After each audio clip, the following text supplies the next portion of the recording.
সবাইকে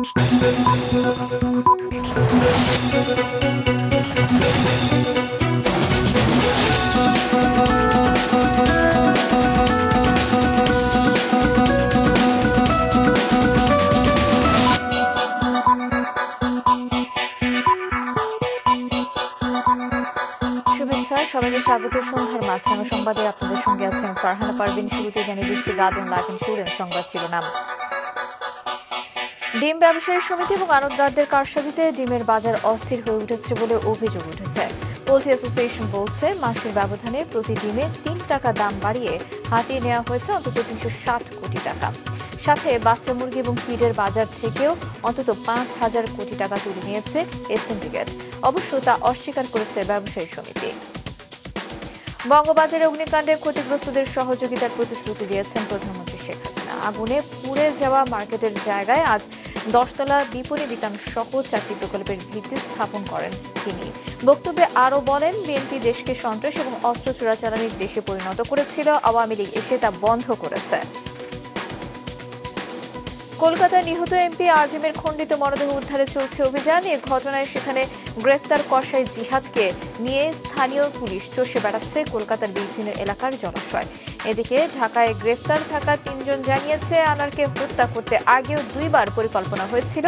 মামলা তদন্তে কলকাতা যাচ্ছে ডিবির একটি দল। শুনছিলেন শিরোনাম, এবার বিস্তারিত সংবাদ। অস্থির হয়ে উঠেছে ডিমের বাজার। বাংলাদেশ পোল্ট্রি অ্যাসোসিয়েশনের অভিযোগ, ডিম ব্যবসায়ী সমিতি এবং আড়তদারদের কারসাজিতেই এই পরিস্থিতি।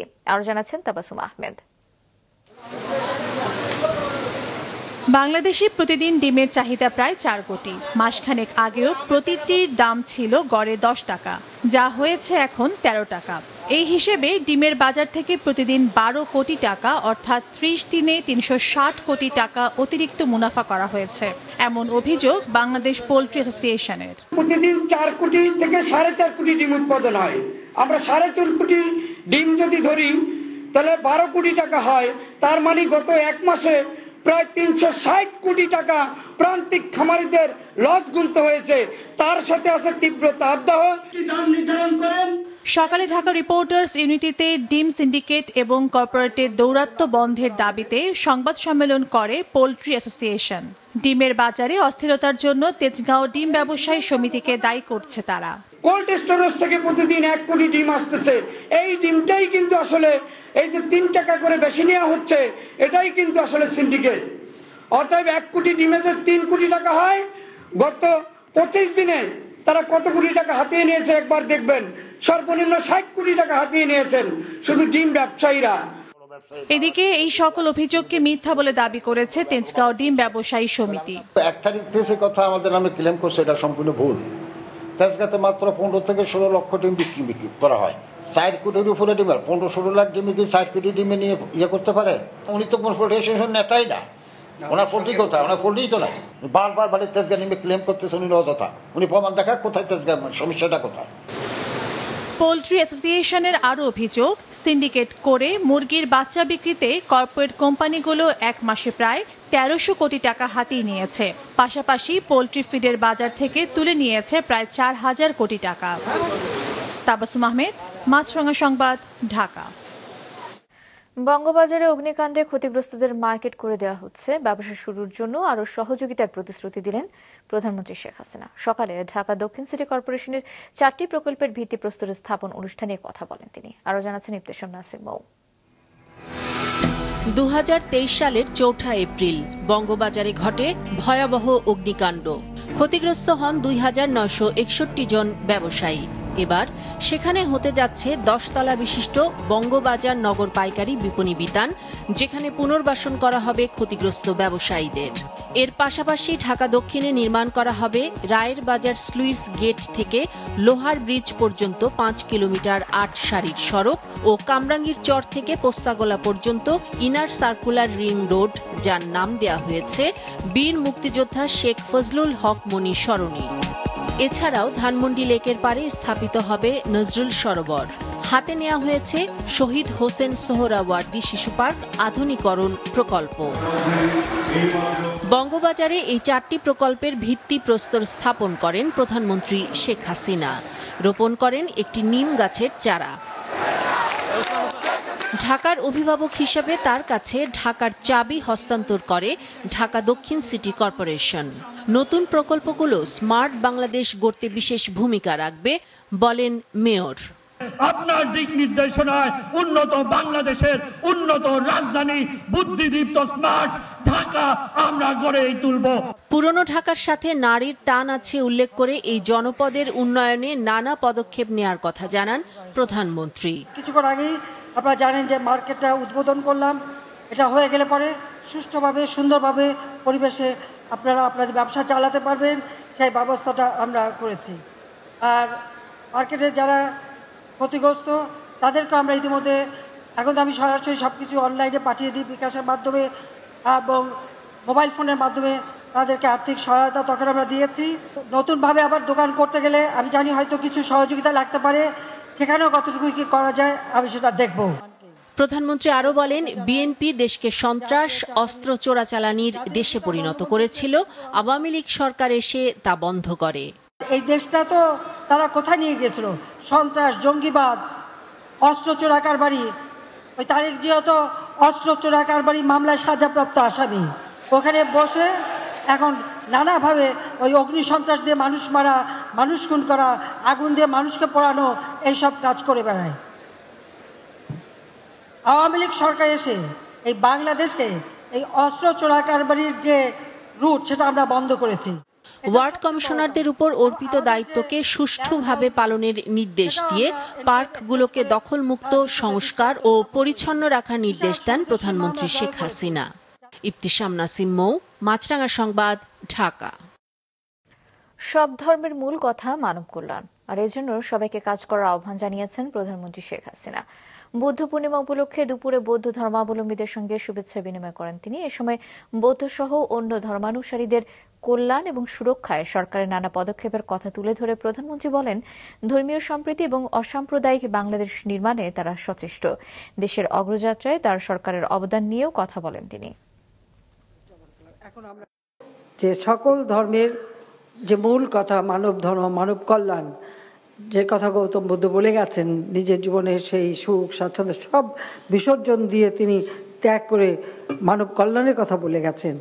সেই শুধু বাংলাদেশ না, ধর্ম বর্ণ নির্বিশেষে সকল মানুষেরই কল্যাণ হোক। আজকে গৌতম বুদ্ধের এই জন্মতিথি আমি সেই কথাটাই বলে শেষ করছি।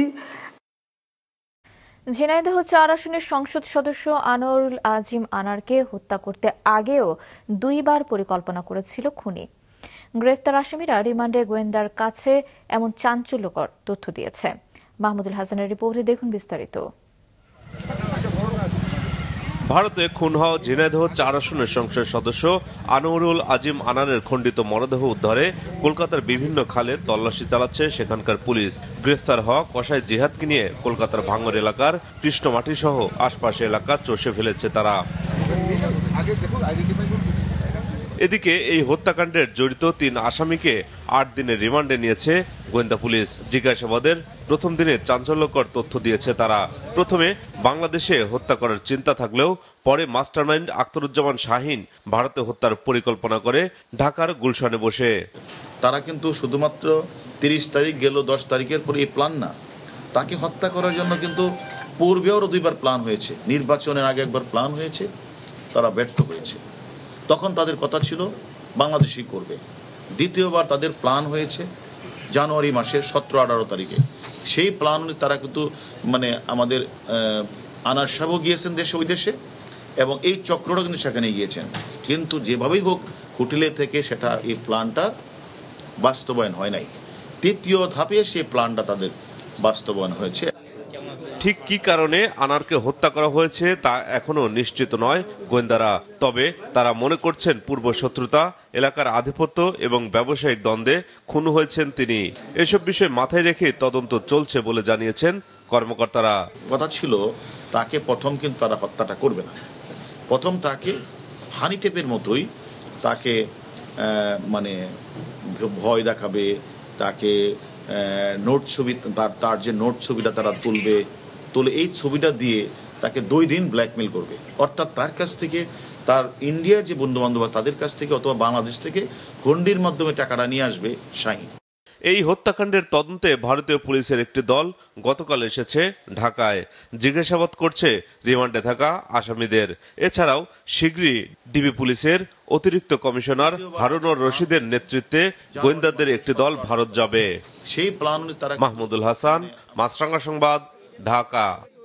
চট্টগ্রাম ও পায়রা সমুদ্র বন্দর থেকে অন্তত 500 কিলোমিটার দূরত্বে বঙ্গোপসাগরে থাকা গভীর নিম্নচাপটি রাতে যে কোনো সময় ঘূর্ণিঝড় রিমালে রূপ নিতে পারে, যা আরও শক্তিশালী হয়ে আগামীকাল সন্ধ্যা নাগাদ দেশের উপকূলে আঘাত হানতে পারে। গভীর নিম্নচাপটি ঘন্টায় 8 থেকে 10 কিলোমিটার বেগে এগিয়ে আসছে উপকূলের দিকে। বর্তমান অবস্থান অনুযায়ী এটি ঘূর্ণিঝড়ের রূপ নিয়ে মূলত বাংলাদেশ অংশেই বড় আঘাত হানতে পারে।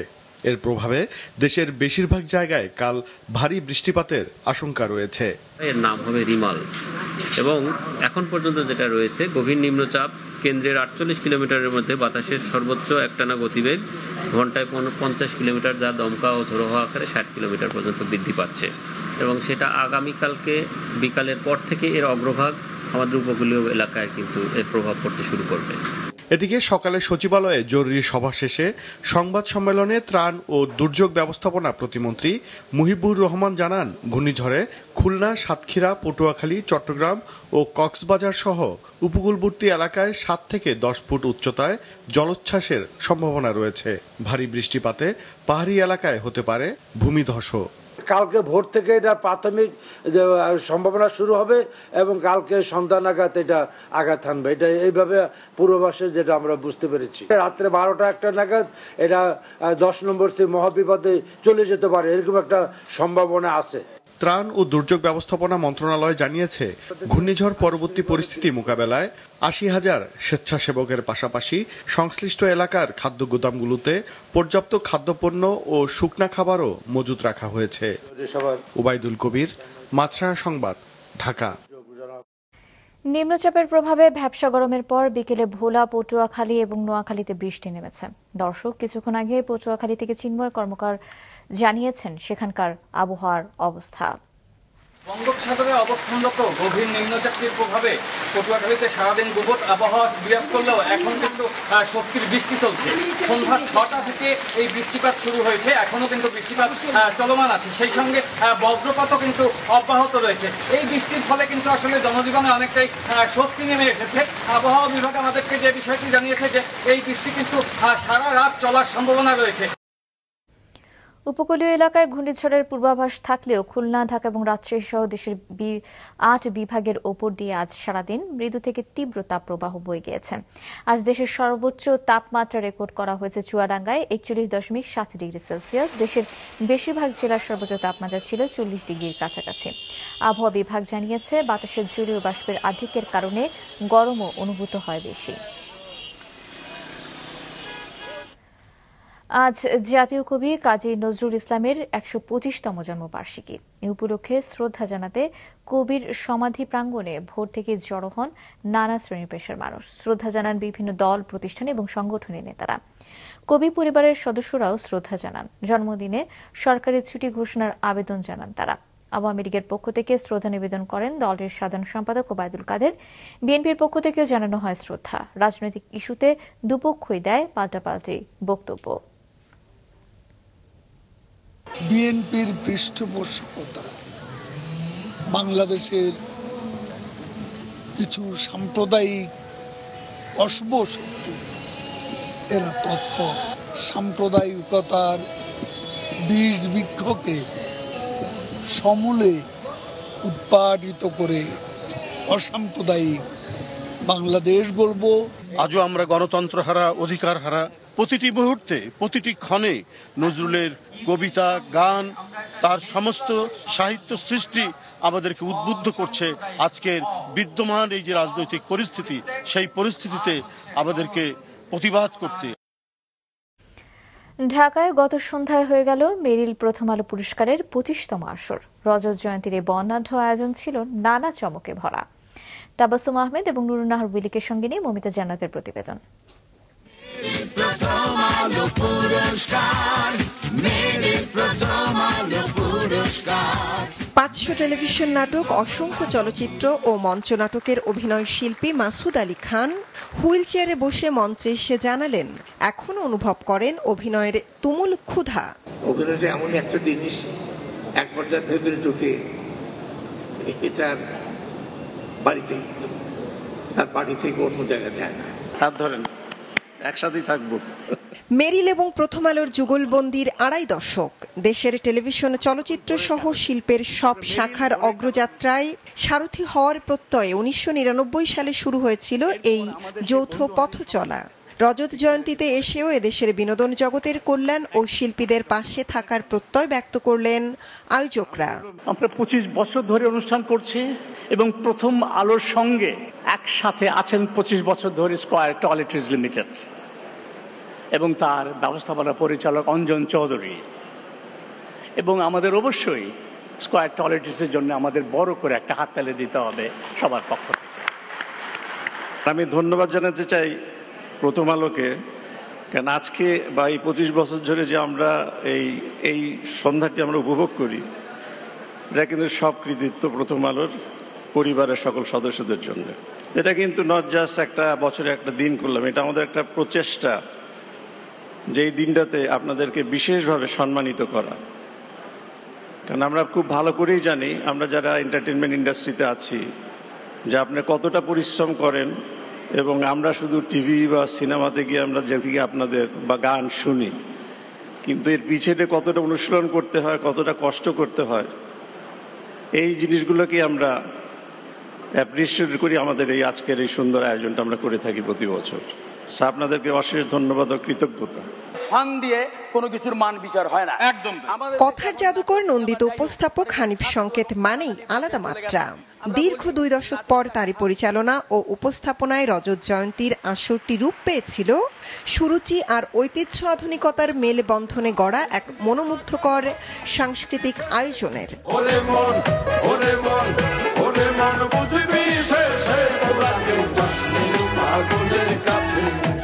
বরাবরের মতোই সমালোচকদের দৃষ্টিতে সেরাদের দিয়ে শুরু হয় পুরস্কার প্রদান অনুষ্ঠান।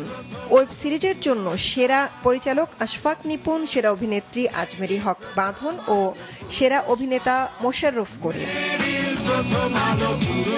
সমালোচক পুরস্কারে চলচ্চিত্র ও ওয়েব ফিল্ম বিভাগে সেরা চলচ্চিত্র নির্বাচিত হয়েছে আম কাঁঠালের ছুটি। সেরা পরিচালক মোহাম্মদ নুরুজ্জামান, সেরা অভিনেত্রী ফারিন, সেরা অভিনেতা লিওন আহমেদ। অন্যদিকে চলচ্চিত্র ও ওয়েব ফিল্ম বিভাগের সেরা অভিনেতা অভিনেত্রীর তকমা পেলেন নুসরাত, ইমরোজ তিশা ও আফরান নিশো। দেশের সংস্কৃতি ও বিনোদন অঙ্গনের জনপ্রিয় এই আয়োজনটি শীঘ্রই দেখা যাবে মাছরাঙা টেলিভিশনের পর্দায়। মৌমিতা জান্নাত, মাছরাঙা সংবাদ, ঢাকা। অর্থ পাচার হয়ে যাওয়ার পর অভিযোগ আসায় দুর্নীতি দমন কমিশনের কিছুই করার থাকে না বলে মন্তব্য করেছেন সংস্থাটির চেয়ারম্যান মোহাম্মদ মঈনুদ্দিন আবদুল্লাহ। সকালে জাতীয় প্রেস ক্লাবে দুর্নীতি দমনে নাগরিকের ভূমিকার শীর্ষক সেমিনারে তিনি আরও বলেন, অর্থ পাচার প্রক্রিয়ার বিষয়ে বাংলাদেশ ব্যাংকের ভূমিকা আরও স্পষ্ট হওয়া জরুরি। আলোচনায় বক্তারা বলেন, দুর্নীতি দমনে দুদকের ভূমিকা আরও স্বচ্ছ এবং জবাবদিহিমূলক এবং সব অভিযুক্তের জন্য সমান হওয়া উচিত। জাতিসংঘের শান্তিরক্ষী বাহিনী নিয়ে জার্মান গণমাধ্যম ডয়েচে ভেলে প্রচারিত ডকুমেন্টারির প্রতিবাদ জানিয়েছে আন্তঃবাহিনী জনসংযোগ পরিদপ্তর ISPR। সম্প্রতি রজার্স ডিপ্লয়েড অ্যাজ UN পিসকিপার্স শিরোনামে প্রচারিত তথ্যচিত্রে বাংলাদেশি শান্তিরক্ষীদের যাচাই বাছাই নিয়ে প্রশ্ন তুলে অভিযোগ করা হয়, এর সদস্যদের অনেকের মানবাধিকার লঙ্ঘনের রেকর্ড আছে। এর প্রতিবাদে ISPR জানিয়েছে, কঠোর নির্বাচন প্রক্রিয়ার মাধ্যমে মিশনের জন্য সেনা সদস্য নির্বাচন করা হয়। বাংলাদেশ সেনাবাহিনীর কোনো মন্তব্য না নিয়েই তথ্যচিত্রটি নির্মাণ করা হয়েছে। আন্তর্জাতিক প্রসঙ্গ, ভারতের লোকসভা নির্বাচনের ষষ্ঠ দফায় আজ ভোট হচ্ছে 58টি আসনে। স্থানীয় সময় সকাল 7টায় ভোট গ্রহণ শুরু হয়। দিল্লির 7টির মধ্যে সবকটিতে ভোট চলছে। রাজ্যের মুখ্যমন্ত্রী অরবিন্দ কেজরিওয়াল বিজয়ের ধারা অব্যাহত রাখতে চান। বিপরীতে প্রধানমন্ত্রী নরেন্দ্র মোদীর দাবি, দিল্লিবাসী এবার বিজেপিকে গ্রহণ করবে। দিল্লি ছাড়াও পশ্চিমবঙ্গের 8, উত্তরপ্রদেশের 14, হরিয়ানার 10, বিহারের 8, ওড়িশায় 6 এবং ঝাড়খণ্ডের 4টিতে ভোট হচ্ছে। কেন্দ্রশাসিত অঞ্চল জম্মু এবং কাশ্মীরের একটিতে ভোট চলছে। 1 জুন সপ্তম পর্যায়ের ভোট শেষ হবে। 4 জুন ভোট গণনা শেষে ফলাফল প্রকাশের কথা। খেলার খবর।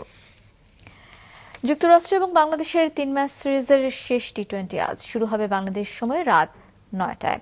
সিরিজের প্রথম 2টি ম্যাচ হেরেছে বাংলাদেশ, সেই সঙ্গে সিরিজ প্রথম ম্যাচ হেরেছে 5 উইকেটে এবং দ্বিতীয়টিতে 6 রানে। হোয়াইট ওয়াশের সংখ্যা তাই বাংলাদেশের সামনে। যুক্তরাষ্ট্রের আবহাওয়া এবং উইকেটের সঙ্গে মানিয়ে নিতে বিশ্বকাপের আগে এই সিরিজ খেলছিল সাকিব শান্তরা, কারণ এই হিউস্টনেই 28 মে যুক্তরাষ্ট্রের বিপক্ষে ওয়ার্ম আপ এবং 8 জুন বিশ্বকাপে শ্রীলঙ্কার বিপক্ষে ম্যাচ খেলবে বাংলাদেশ। গত ম্যাচ ছেড়ে আন্তর্জাতিক টি20তে পরাজয়ের সেঞ্চুরি করেছে বাংলাদেশ ক্রিকেট দল।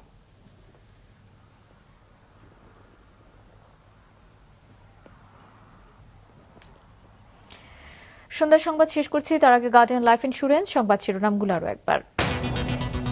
ব্যবসায়ী সমিতি ও আড়তের কারসাজিতে অস্থির ডিমের বাজার, অভিযোগ পোল্ট্রি অ্যাসোসিয়েশনের বাজার থেকে হাতিয়ে নেওয়া হয়েছে প্রচুর অর্থ। বঙ্গবাজারে আগুনে ক্ষতিগ্রস্তদের আরও সহযোগিতার প্রতিশ্রুতি প্রধানমন্ত্রীর। 10 তলা বিপণী বিতান সহ 4 প্রকল্পের ভিত্তিপ্রস্তর স্থাপন। এমপি আজিবের খণ্ডিত দেহ উদ্ধারে কলকাতার বিভিন্ন খালে তল্লাশি, আগেও 2বার হত্যার পরিকল্পনা হয়েছিল বলছে পুলিশ। এছাড়া সন্ধ্যার সংবাদে ফেসবুকে আপডেট পেতে ভিজিট করুন মাছরাঙা টেলিভিশনের পেজে, ইউটিউব চ্যানেলেও দেখতে পারেন আমাদের সংবাদ প্রতিবেদন এবং অনুষ্ঠান। এতক্ষণ সঙ্গে থাকার জন্য ধন্যবাদ জানিয়ে আমি ফারহানা পারভিন শেষ করছি সন্ধ্যার মাছরাঙা সংবাদ। এই দিন এইভাবে।